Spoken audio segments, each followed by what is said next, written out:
আল্লাহর কসম করে বলছি, আল্লাহর কসম করে বলছি, এমন একটা মানুষ মনে হয় নাই যে মানুষটা মার পাগল নয়।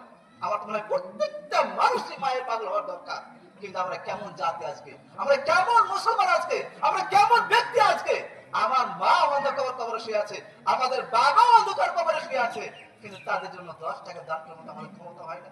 যেন আপনি কি জানেন, আপনি লক্ষ লক্ষ টাকা পয়সা আপনি করছেন, জীবন যাপন করছেন, কেন 5 টাকা আপনি কি জন্য আল্লাহর রাস্তা আপনার মা বাবার জন্য আপনি দান করেন না? কয়জন মানুষ আছে, কয়জন মানুষ আছে?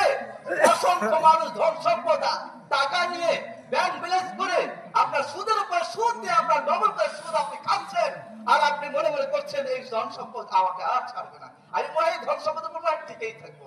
আল্লাহ আল্লাহর কসম করে বলছি, আল্লাহ আপনাকে এই ধন সম্পদ চিরস্থায়ী রাখতে দেয়নি।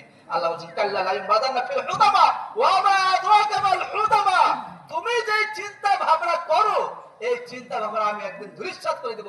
এই ধন সম্পদ আমি একদিন আগুনে পরিণত করব যারা আল্লাহ পথে খরচ না করেছে। অতএব আসুন আমাদের মাতাদেরকে আল্লাহ পাক রব্বুল আলামিন ক্ষমা করে দেন, আল্লাহুম্মা আমিন।